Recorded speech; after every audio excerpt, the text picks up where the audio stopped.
هات التليفون ده.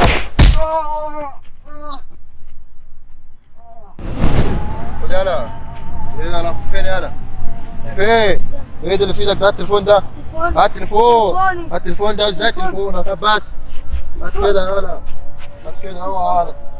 يلا روح، مش عايز حد مخلوق يعرف ان انت هنا خالص. يلا اطلع بسرعه يالا. ايه بس يا معلم؟ خد إيه خد يا حبيبي، خد تعالى. انت هو خد منك ايه؟ تليفون. انت مالك انت؟ مالي ايه يا ابني؟ شوف بس مصلحتك بعيد عشان ما نزعلكش. خلاص طيب. خلاص خد منه التليفون يا خد.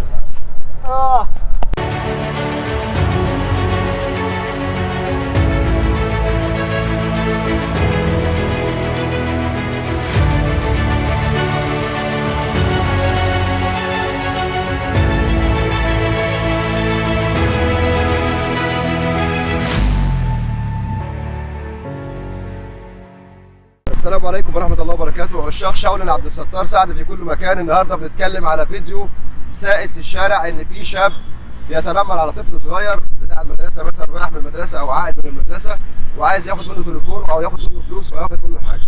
فبنتصرف النهارده ونشوف هو ازاي محمد اتخلص من الشخص اللي قدامه بسرعة وخد تليفونه وجري، عشان هو طبعا لو قام هيضربه تاني.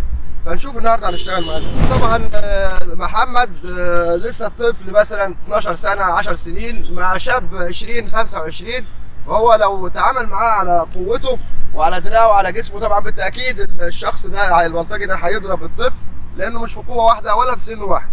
فاحنا بنحاول ان احنا نعلم الطفل ان هو لما يتعرض لموقف زي ده يتعامل مع الشخص اللي قدامه مش من حيث القوه، يتعامل معاه على المناطق الحيويه بحيث ان هو يعجز الشخص اللي قدامه ويجري بسرعه، يروح لاي مكان، يهرب على اي سوبر ماركت ويقول له يا عم الحقني، او يقول حاجه او يستخبى او يجري يروح. فهنشوف النهارده محمد اتعامل مع الشخص اللي قدامه ازاي عشان ياخد تليفونه. محمد كان ماسك التليفون في ايده اليمين، فالشخص بيمد ايده علشان ياخد التليفون، محمد بدل التليفون بايده الشمال على طول لانه هيتعامل بايده اليمين. تمام؟ فمسك التليفون بايده الشمال وطلع برجله الشمال بنفس الشكل كده على الراجل في منطقه الخصي هنا بسرعه. فطبعا الشخص ده ياخد الضربه فبيقرب وشه كده، مجرد ما ياخدها هيخش بوشه باطراف صوابعه في العين. وهو ده اللي نفذه محمد مع الشخص اللي قدامه علشان ينفذ بسرعه. خدها بنفس الشكل كده. 2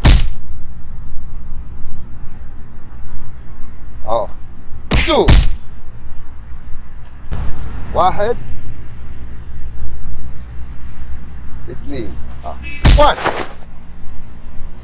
2. وطبعا خد تليفونه وجري ونفد بجلده من الراجل اللي كان هياخد تليفونه وحاجته.